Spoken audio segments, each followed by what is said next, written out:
Good afternoon. Glad everybody could be here tonight. I'd like to call to order the meeting of the Cleveland County Board of Commissioners, March 16th. Madam Clerk, do we have a quorum? Yes, sir, we have a quorum. Okay. As some of you know, we've started asking for participation from the public for the invocation and the pledge. And tonight, I'd like for y'all to stand, and Steve Padgett's going to lead us in the pledge, and Derek Brooks from Earl is going to do our invocation. Please join me as we pledge allegiance to the American flag. I pledge allegiance to the flag of the United States of America and to the republic for which it stands, one nation, under God, indivisible, with liberty and justice for all. Well, thank you for letting each one of us be here tonight. It's a privilege we have to be here. I pray for each one of these commissioners. In the scenario will be about this, bless everything that's done tonight. In your name we pray. Amen.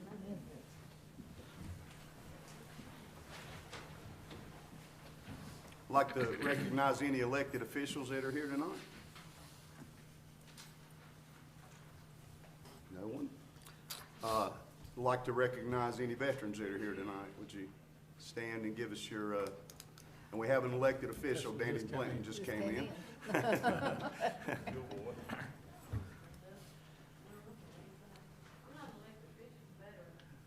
The veterans? Yeah, What branch of service in your name? there's only one branch, and that's the United States Navy.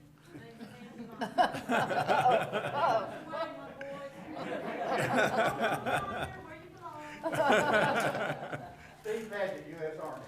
Johnny Hudson, U.S. Army. Thank you for your You know, service. we've got a county pen for the veterans. Do you have one of these Do you have pens? one of our county pens? I'm not sure. So If not, come up to the Steve front. Hayes, I'll take it. What we try to do is recognize the veterans when it comes to the county veterans. So this is the county seal with the veteran rocker. Thank you for your service. Yes, sir. Thank you. I'd like to recognize any law enforcement that's here tonight, Danny House, for the county sheriff's office. and thank you for your service. And I'd like to recognize the county department heads, if you would stand and introduce yourselves. Tiffany Hansen, Health Director. Sherry Lavender, Tax Administrator. Lucas Jackson, Finance. Allison Mooney, Human Resources. Let's just go back to where it was.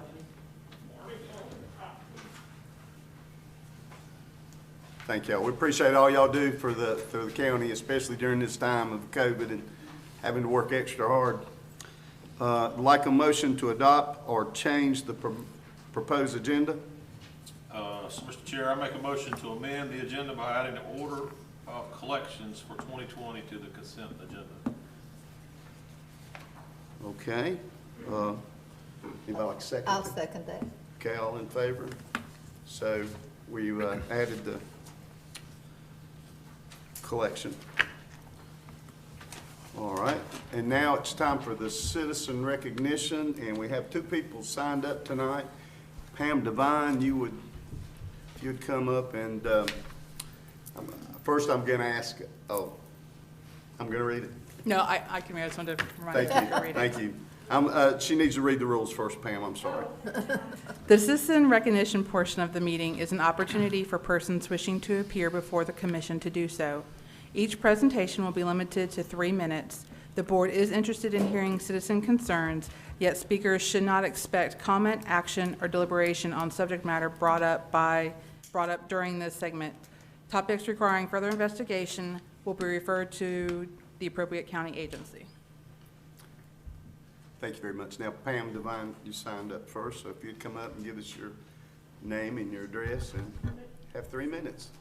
Are you giving these first? These are two copies of statements, notarized statements that I wrote to animal control following the incident.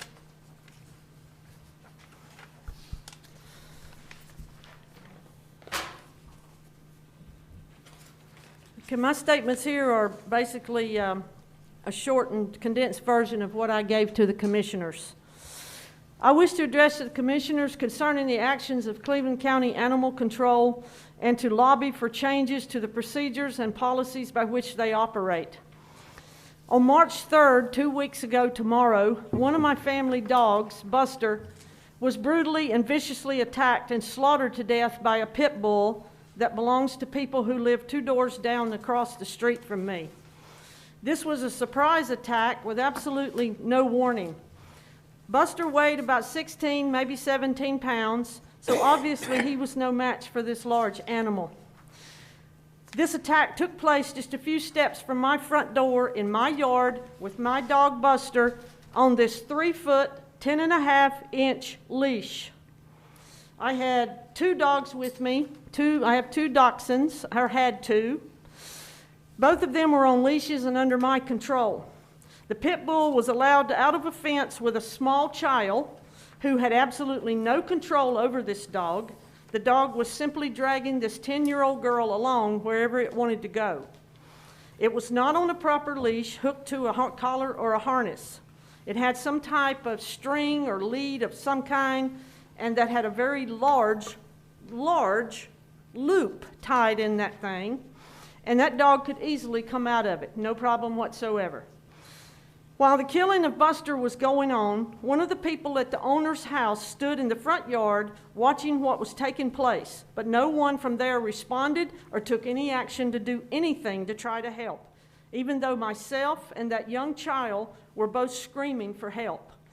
The child witnessed the trauma of the brutal massacre while she was standing next to me. She had come to my yard after the pit bull pulled away from her to kill my dog Buster. When Animal Control arrived, after 3 phone calls to both 911 and Animal Control, they stopped at my house, saw my dead and mutilated dog, talked to me for a short period, and went across the street to talk to the owners. Before leaving my street, they stopped at my house once more and informed me that they were not taking that pit bull, that someone had to make a formal determination that it was quote unquote dangerous. It was property and they could not seize property. Needless to say, I was in complete disbelief that the killing machine would be left behind to possibly repeat what had just happened. And I expressed that to them in no uncertain terms. I was traumatized, and there ain't much telling of what all I said, but I guarantee you I probably meant every single word of it. The 2 animal control officers then left. Since then, I have reviewed relevant parts of the ordinances and feel that Article 2, Section 3-34, Paragraph E, gives the authority for the impounding of that dog at that very time.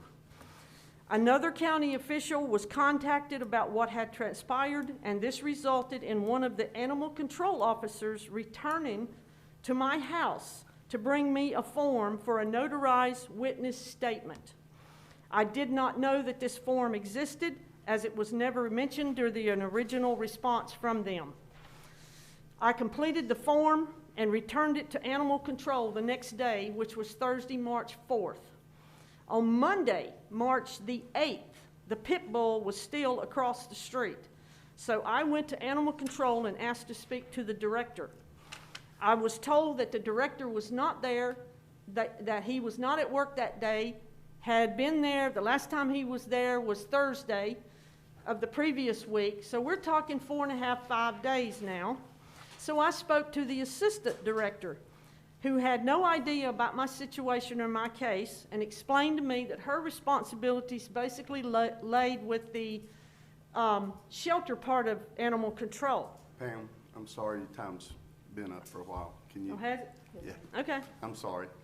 well, I want to hear what you have to say. Can you finish it up right quick? yep, I'd like for some changes to be made. Number one, if the way I read that statute that I quoted to you is correct, then they did not do what they were supposed to do and confiscate that dog. And also, they need some training. And the witness statements should be carried to all situations of that kind and presented to the people who have the problem. Thank you. Thank you. That's my boy Buster, before he was killed. Before he was killed. Thank you very much, I appreciate it. Mr. Robert Williams.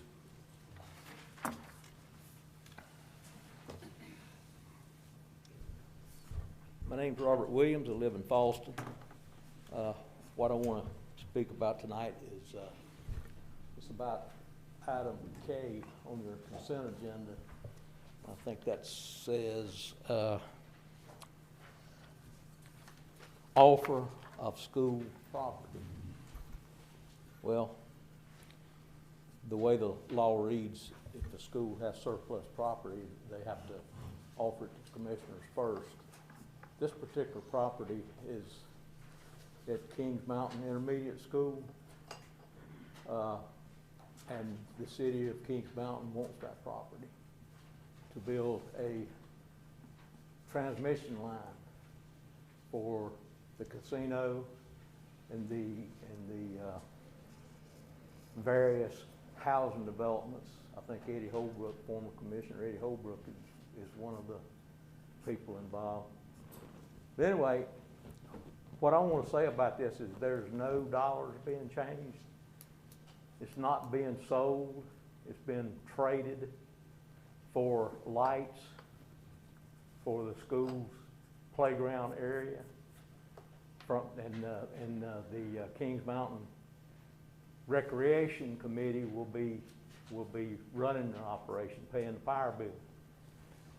And it's been presented as a win-win situation for everybody. It is not a win-win situation for everybody. It is a flim-flam. It is a way to funnel casino money into Kings Mountain only. It might benefit Kings Mountain Intermediate School. It will not benefit one penny to the muddy playground at Falston that just happens to be sloped the wrong way for where they have the home plate on their ball field. On a day like today, that home plate is underwater. Tomorrow, if it doesn't rain anymore, it'll probably still be underwater. For the next week, it'll be muddy. That's what our kids in Falston gets to play on. I won't speak for any of the other schools. But what I would suggest you do is reconsider whether you get involved with this or not. It is a flim-flam. Thank you. Thank you. For the consent agenda, I'm going to call on Brian Epley, the county manager.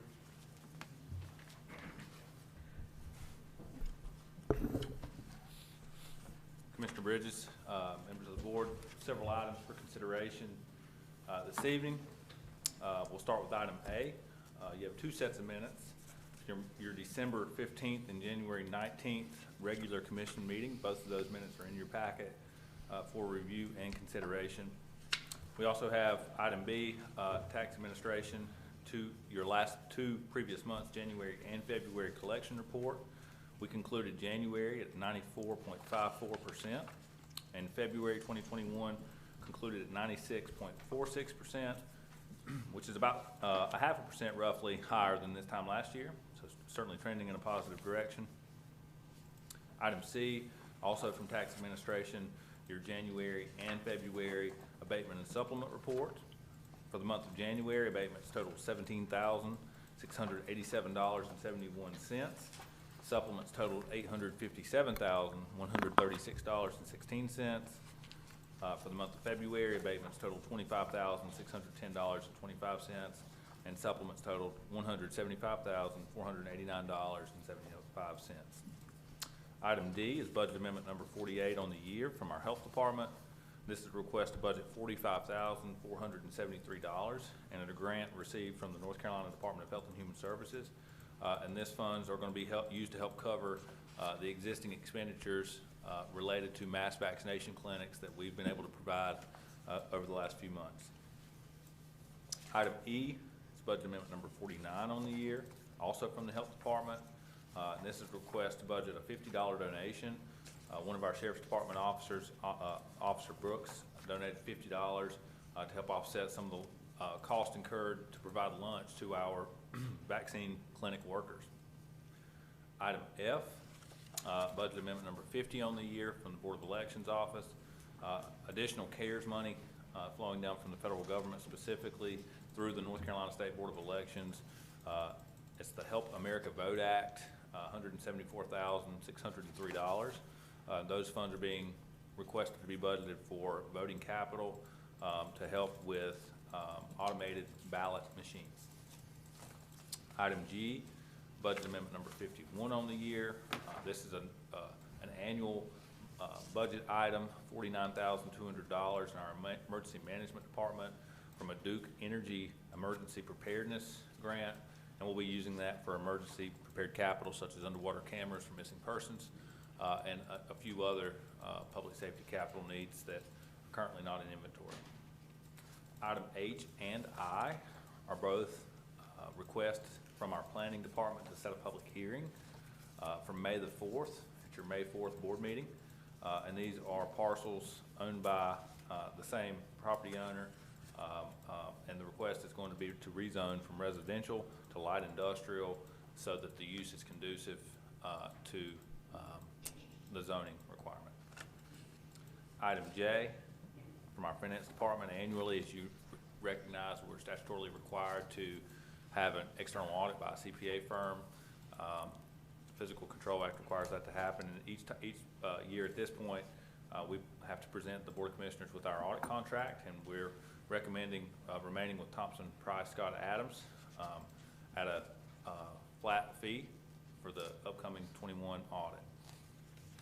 Item K from our legal office is an offer to the Board of Commissioners for your choice to either approve or deny the opportunity to obtain surplus property as determined by the Cleveland County School Board. This property is located on the Kings Mountain Intermediate School. It's about 4.3 acres. I think it is located in a floodplain, and staff see no county use for it, and the recommendation would be to allow that transaction and surplus property to be declared surplus. Item L is also from our legal department, and this is a proposed ordinance, first read, to prevent camping or overnight sleeping without explicit permissions, on any county property. This ordinance has been drafted by our legal team, and we've been very careful to make sure that camping is appropriately defined and really, again, it applies to all property across the county. And then the final item for consideration will be item M, as Commissioner Gordon amended the agenda to add order of collection. North Carolina General Statute 105-321B requires that annually the Board of Commissioners authorize our tax department to collect property taxes as they've been levied. So a little bit of a housekeeping item there. That concludes the consent. I'm happy to answer any questions you may have. Commissioners, any questions on the consent agenda? One on K, about the property in Kings Mountain. What was the recommendation from the school board? Well, the school board did send us a letter requesting, as to whether we had interest in the property or not. But I do believe they are working with the city of Kings Mountain in a transaction that would allow Kings Mountain to put utility infrastructure on that property in exchange for some athletic field lighting and power bill being paid, I believe, for an unlimited period of time. But the letter from the school board just said that they see it as something they're interested in, a value add, and wanted to first make sure we had no county use for it. And So all we're approving on K is that we don't have any intent to do Yes, sir. anything with the property. And as I understand, it's in a floodplain. yes, sir, it is. There's not a whole lot you could do with it. So we're not there, so actually it'd be up to the school themselves to dispose of it if they That's choose correct. to do so. They just can't declare surplus without you folks first acknowledging that. Half of us. So, does anybody like to make a motion for the consent agenda? Make a motion to approve the consent agenda with the new addition. Have a second? I'll second. All right, all in favor? Okay. Now we have a public hearing. Clerk, would you like to read the, After the public hearing has been opened, persons wishing to speak for or against the proposition will be asked to come forward and first state his or her name and address. All comments from the public are to be directed to the board. There are no comments directed at other members of the audience. If a speaker has a question, that question is to be directed to the chair. No one will be allowed to speak at the hearing more than once unless the chair recognizes a speaker a second time for rebuttal of information brought forth after the speaker has spoken. The original presentation by a speaker will be limited to no more than 5 minutes. The rebuttal presentation will be limited to no more than 3 minutes. okay, and I'll recognize Chris Martin, Senior Planner, and he's going to present the right-of-way abandonment for Cove Circle. Good evening, Chairman, Board. We have for your consideration a request from a property owner to abandon a right-of-way, a mapped right-of-way. The property owner, the owner is Mr. Paul and Miss Susan Reynolds. They've purchased the 8 properties around Cove Circle, which we have a map of on the board. So there's the right-of-way. They purchased all 8 of the properties surrounding this right-of-way, and they're asking to abandon that right-of-way, and they want to utilize that property for construction of a new home. This right-of-way was mapped. This is adjoining Moss Lake property off Borders Road on the Shelby side of the lake. This small subdivision was mapped sometime after the lake was built. Never developed. Properties still remain vacant today. The Reynolds have purchased all 8 properties, and as I said before, their intentions are to build a home there. Little background that this is a common request that we get. There are general statutes that describe the process to abandon a right-of-way. We are required to hold a public hearing, which we are today. Your options after holding the public hearing would be to approve or deny the request. If approved, what will happen is that the tax mapping office would abolish the right-of-way, and the properties surrounding that right-of-way would be absorbed. They would absorb that right-of-way. And as a side note, the Reynolds have, since purchasing the 8 properties, they have abolished all 8 property lines, which is not reflected on the map we have here yet. It's not been updated, but they've abolished those property lines into one parcel. So if approved, that right-of-way would also be abolished, and that would become one tract of land. And I can answer any questions. There's no roads there now, just a map right-of-way. It's a mapped right-of-way. All the parcels are vacant, and there has not been a road constructed on the ground. Any more questions for Chris before we open the public hearing? Okay, I'm going to open the public hearing for the right-of-way abandonment for Cove Circle. Anyone that wishes to speak for or against, please come forth and give us your name.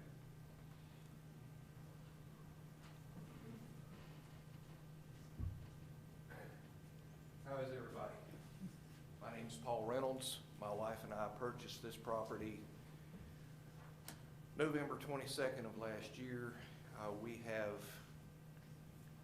put it all into one tract, which is a total of 7.2 acres. All the interior subdivision lines have been dismantled. The road was pushed in 40 years ago, and the reason that we're having this request is a couple for us. One is security. One is privacy. And the added value to the county is that this road has been used by individuals as their public dumping ground. We have removed many cubic yards of waste and placed them in county landfills, done in a sanitary manner. We don't want this land to go back to that condition. That's another reason why we are petitioning you to allow us to do this.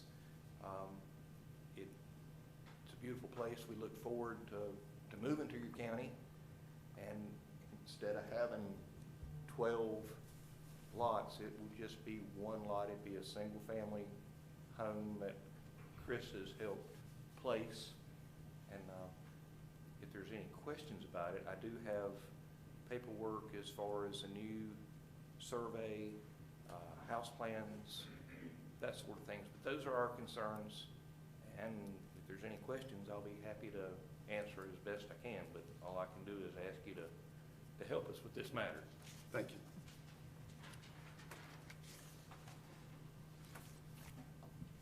Anyone else wishing to speak for or against?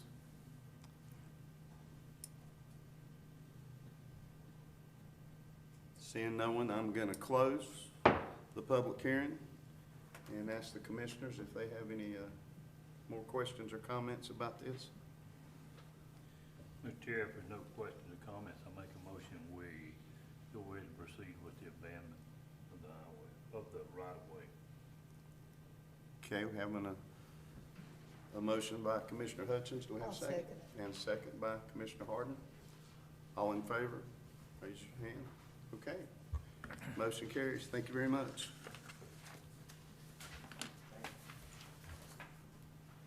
Now we move on to our regular agenda, and we have a COVID-19 vaccination update by Tiffany Hansen, our health director. And you've been very busy giving shots. It's been a fun place to be at. It's been really, really fun. We have a great team, so they've done a lot. Thanks, Phyllis. Thank you all for allowing me to come tonight and give you an update of kind of where we are, where COVID is in Cleveland County. We always like to start with really our COVID numbers. So total cases today are 10,601 total cases in Cleveland County. We have around 138 active cases. So these are people that have been diagnosed with COVID in the last 7 days, so 1.3%. Unfortunately, we have 218 deaths, so about 2%. And 10,245 individuals have recovered, so about 96.6% of our total cases. As you see from that graph, we definitely are seeing some steep declines. The state is seeing some declines. I think we're trending in a good space. Oh, there we go. If you're following along with Ncdhhs's dashboard for COVID-19, they've now started tracking our vaccine activities by counties across the state. So this is just a screenshot for Cleveland County. They list as partially vaccinated or fully vaccinated. And so partially vaccinated are individuals that have received 1 dose in a 2-dose series, and then fully vaccinated is individuals that have received both doses. So for Cleveland County, we're at 18,597 individuals that have received their first dose, so around 19%. Second doses, 9,250 individuals have received their second dose, so 9.4%. If you look at this map and kind of look at surrounding counties, we're definitely a little bit above as far as the total percentage of first doses administered as well as second doses administered. So I think we are really positioning ourselves in a really good space. Our teams have done a really good job promoting vaccination and making it accessible to the community. This is a diagram you've seen multiple times since January 14th. This is our Ncdhhs vaccination framework. This week, we are actually going to be opening up to Group 4 tomorrow. So those are individuals that are considered at high risk for exposure or severe illness, or those individuals that live in congregate living facilities. Of course, Groups 1, 2, and 3 are still eligible to receive vaccinations at this time as well.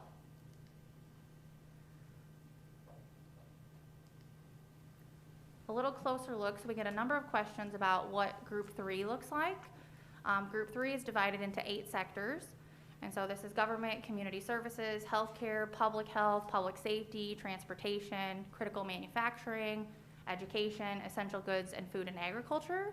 And as I mentioned, Group 4, the kind of first half, is going to open up tomorrow, and so these are anyone who maybe would have live in a congregate living facility or have a chronic condition. So some of those may be asthma, cancers, chronic kidney diseases, anyone who's immunocompromised, hypertension, diabetes, These are all increased risk factors for severe illness from COVID-19. Clinics that are scheduled this week. So this morning we had a clinic at Eaton, and we were able to vaccinate and partner with a number of industries that are located in kind of that proximity. We did around 400 appointments out there. Tomorrow we're going to be doing another satellite vaccination site at Clearwater with a number of industries that are within proximity to them. We'll do about 300. Also tomorrow we'll have around 460 doses administered at the fairgrounds.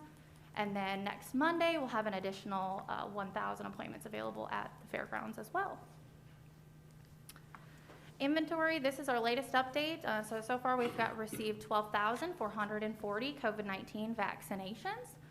The Cleveland County Health Department has administered 11,677 of those, and so around 94%.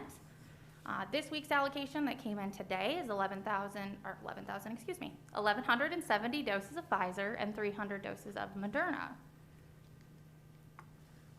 And the number of requests that we've gotten over the last few weeks is really from community supports and different ways that we can engage the community in different ways. And so we found as a team different avenues that make sense and are meaningful as we strategize and be flexible. And so one of the ways that we've really engaged our faith-based communities through our meal preparation. So it's really important. We have a staff of around 30 to 50 at any given time on these sites. And so we found that meals are something that we've been challenged with, really trying to figure out how to feed our teams when they're out there, because many times they can't leave because of traffic and it's just not exactly feasible. And so our faith-based community has really engaged around this platform, and they sign up and they're able to bring meals out for the team and really be supportive of all the operations that's out there. So it's been a really great way to collaborate. A couple other additional things that's going on this week as far as vaccinations is the Healthcare Foundation has given $50,000 to support transportation and really limit barriers to receiving the vaccine across the community, as well as the Hospice Foundation has donated about $52,000, also in the same type of premise, to really support the vaccination clinics, enhance community engagement, communication, and really break down those barriers that people may have in getting vaccines. Scheduling updates. So now we've added this additional platform online so people can take advantage of the vaccine registration form, which the link is there, as well as call the 980-484-6019 number. That's now open Monday through Friday, 8 to 5. Both of these are dependent on dose allocations as we have appointments available. One thing to keep in mind with the registration form is once they complete that, there is a little bit of a delay because essentially we download it and then we call back those people or schedule them, and so sometimes it takes a few days for people to get notified of their appointments. Any questions for me? I have a question. Yeah. I was looking back over the notes for the different groups. Have we went into nursing homes for already? Yeah, so long-term care facility is actually part of Group 1, and most of our bigger long-term care facilities are actually partnered with CVS or Walgreens for the federal pharmacy program, and so they actually were vaccinated through CVS or Walgreens. They actually organize those clinics. Cleveland County Health Department actually was provided a list of about 50 facilities that were smaller, maybe 5 to 7 residents, a few staff, and so our nursing team actually deployed about 2 to 3 people those first couple weeks to go out and vaccinate those sites, and now over the last few weeks, any requests that we get in, then we coordinate those with an ongoing vaccination clinic and then deploy a mobile team to those sites as well. Okay, would the same process be used for homebound residents in the county rather than nursing homes? Yes, it's exactly the same. And so if there's homebound resident, they call through our COVID helpline, which is the 5316 number. So they are assisted. Yes. And we take down their name, our phone number, those then to go to our nursing team that's mobilized, and then they try and really get people, if we have multiple requests, in the same location, so we can do multiple sites at a time. But they contact that individual, determine how many folks are in the household that would need to be vaccinated or that are eligible, and then they deploy out to provide those vaccines, yes. Well, you said 94% of what we have been administered. Mm-hmm. Is there a shelf life on these, or as long as you keep them cold, are they good? Or Yes, there is. So that's one of the tricky things. So Both Pfizer and Moderna have a little bit different parameters depending on where you place them when you get them. So Pfizer can actually now be stored within the shipping container that you receive them if you replace the dry ice for up to 30 days. And Moderna, if you put them in the freezer versus the refrigerator, you have either 30 days or 6 months of lifespan. So what happens when you see that 94% figure really means this week we ended with 94%, but those vaccines then roll over to the following week, and we just continue to fill appointments utilizing that vaccine. So we never waste any doses. We just roll them into the following week and then fill appointments for those doses. Seems to be, since you're getting more vaccines, of course, it's easier for our citizens to get appointments because I'm not having all those phone calls every day. I can't get through, So obviously the phone lines and the website's working. Yeah. I think the phone line's being open every day. I had a person send me a message yesterday and said, where do I call? And I sent her the number, and I mean, 30 minutes later, she's sending me back. She called, got her appointment, and it's one day next week, but she's good to go. That's great. Yeah, we're trying to be as flexible and vigilant as we can and strategize in order to have adequate staffing to be receptive to everybody. It's, as y'all know, kind of a moving target as we have our ebbs and flows, but really with the amount of allocation that we've gotten, we've really seen people take advantage of that, and we haven't had a lot of problems in people getting appointments. So how long do you think before we have herd immunity? Based on the figures that we had earlier, so we have around 20% of our community that's vaccinated. We have an additional 10,000 folks that have had COVID in the community, and so metrics based on kind of CDC is saying around 70%. So I think we have still a ways to go, but I think we'll quickly get to the rest of Group 4 and Group 5, and so hopefully the community continues to be engaged about receiving it, and so I think that will help us get on that trajectory. Do you, I mean, are the numbers including like people that may have went elsewhere that's in the county, or like is it Walgreens that's doing it now? So is that included in the percentages here? It is, yes. Okay. Any more questions or comments? We really do appreciate all your hard work. We know we still have a health department that's business as usual, plus all this, and I understand that we have our employees from across all the different departments helping with the vaccine clinics, and it's all working together, and we really appreciate all your hard work. Yeah, it's been a team approach, and we really appreciate all your support, so thank you all. Thank you. Okay, and for our 2021 revaluation update, Sherry Lavender, our tax assessor.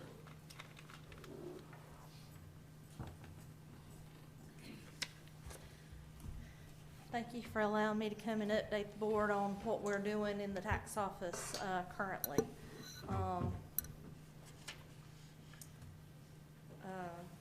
We're finishing up with the reappraisal. The schedule was approved by this board in November of 2020. So basically, just wanted to give you an update of what has been done and what we're continuing to do. Of course, North Carolina General Statute 105-286 requires that all counties conduct a reappraisal of real property at least every 8 years.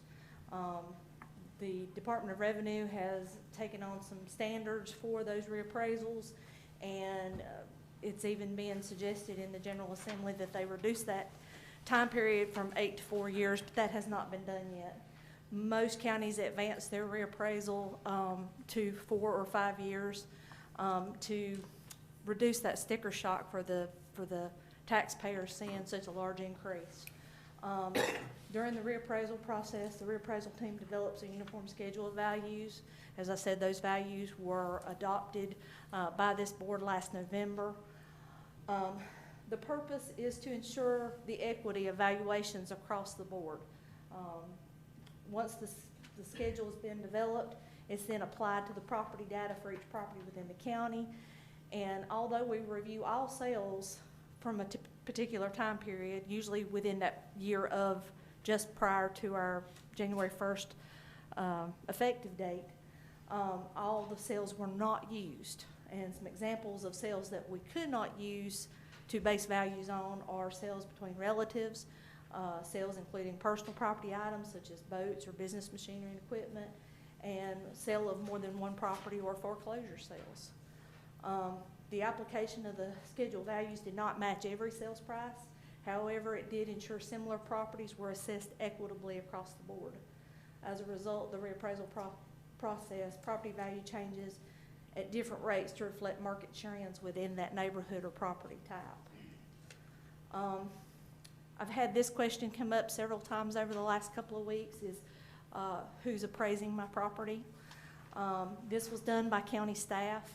As you can see, we broke the county down into a map grid, and then that map grid was broken down between 3 staff appraisers, and they went out and reviewed properties. Because of COVID-19 and the pandemic, there was a time period where we weren't able to get out in the field and review every property. We did at the majority that we could given the time frame, but we also reviewed those properties from a desk audit standpoint, where we looked at the 2019 aerial photos that are on the GIS website and other factors. We looked at the property record cards. We took pictures. So we tried to review everything.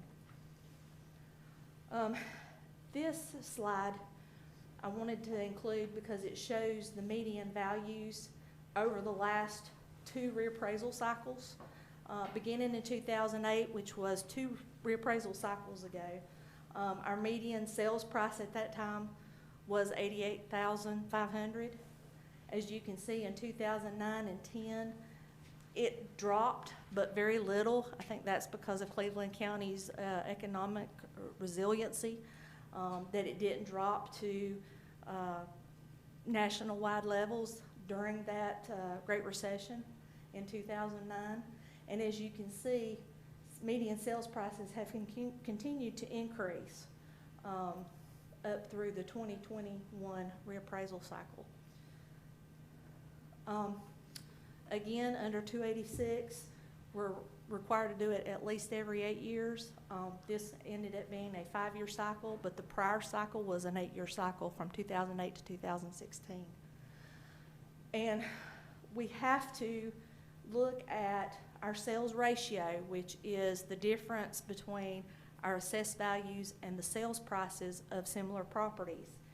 And the sales ratio by state statute has to be between 85% or 115% of market. As you can see, our sales ratios as reported to the North Carolina Department of Revenue continually dropped between 2014 and 2020. We were at 87% of a sales ratio. So we were in need of conducting this reappraisal. Here shows the same 2 slides is the median sales price and the sales ratio, and you can see in 2020 our sales ratio dropped to around 88%, but the sales prices continue to rise.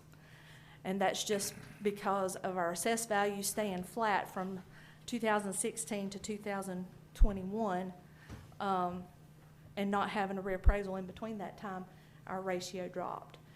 As you can see, as of 2021, we're back up in the 98th percentile range for our sales ratio. That means our assessed values have come within 2% of market value.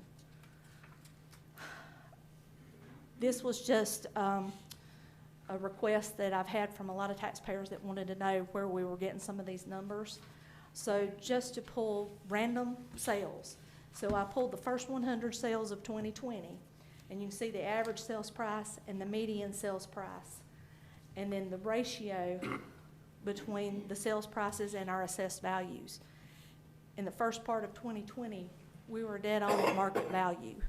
But as you can see, in the last 100 sales of 2020, average sales prices continued to rise, even though we had set our schedules in November of 2020 and could not raise our rates anymore. The average sales price is continuing to rise, so our median sales ratio keeps dropping. That's why we're now at 98, when at December we were still at 99%. This slide just gives you an overall view of us and the 4 surrounding counties that touch Cleveland County.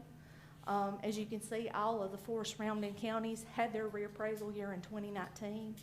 When they finished their reappraisal in 2019, they were between 98 and 99% of market. you can see their base rate per square foot. And if you'll look right here, you can see Burke County set their base rate at $77, which is what we set ours to be. You can see that among the 5 counties here, ourselves in Burke County are the lowest price per square foot. Here's showing some historic changes in value. You can see that as of the 2016 reval, our property values actually dropped around 3%. And that was because of the recovery from that Great Recession from 2009 to 2010. Values had come up, but just not up to pre-2008 values. So we saw a drop in 2016 from our previous reappraisal in 2008. But as you can see, historic changes in value, we've continued to come up. Here is your tax rate history over the last 30 years.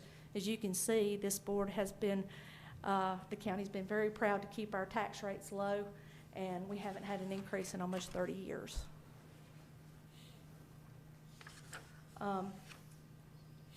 This question comes up a lot. A lot of people have asked me, how is this revaluation going to affect my taxes? And the short answer I give taxpayers is, I don't know. Because I only affect one part of that equation, and that's the assessed value. The other part of that equation is the tax rate that this board will set with their budget process in June. Just to give you an update of where we're at now. The reappraisal values were established in November of 2020. Notices went out February 12th of 2021. We are currently in the appeals process of this reappraisal project. We currently, as of this morning, had a total of 880 appeals. Of those, we've completed about 203 at about a 23% rate. So we still have 677 appeals that are in process that we're working to get that new values or no change assessments out to the taxpayers. And I'll be glad to answer any questions. I guess my question is, if someone has an appeal, they come to you and you say, hey, we don't do anything, we state the appeal, or the tax value is what it should be, what other channels do they have to make the second appeal? Okay, the appeals process is normally we open an informal appeals period, which is what we're in now. We usually give taxpayers about 30 days to get those informal requests back to us. We work those, and we'll work all of them until we're finished with them. And then based on if we make a change in the value, whether it's an upward or a downward change, or if the value stays the same, once we send that second notice to the taxpayer, it gives them the ability to take that value on to the Board of Equalization and Review. And that board will normally convene sometime in April, usually lasts through the end of May. With a reappraisal year, we have a few extra weeks to handle any further appeals at that point. What is the deadline for if someone wants to appeal? Actually, the way the statutes are written, they have until the Board of ENR adjourns for the purpose of taking any new appeals.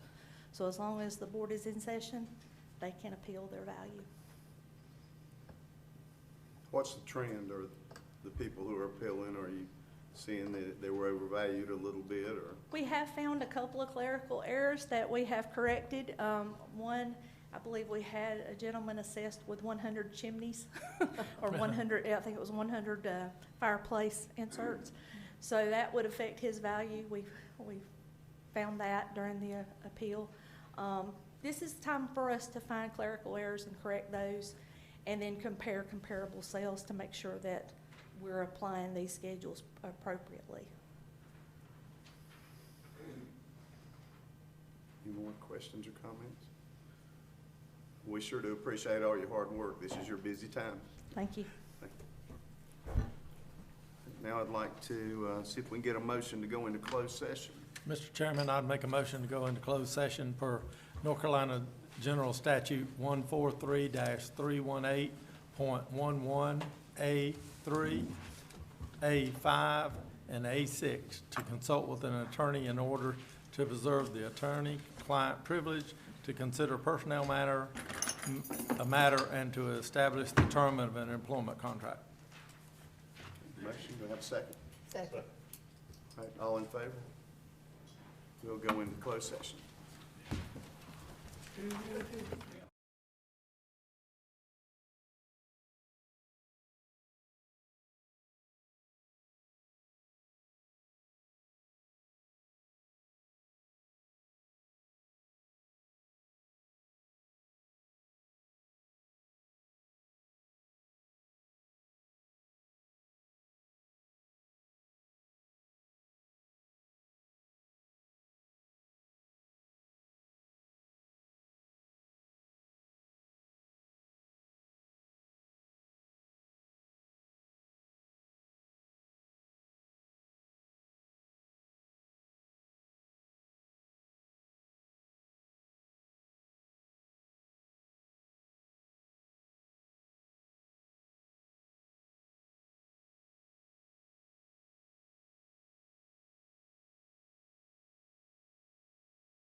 Second.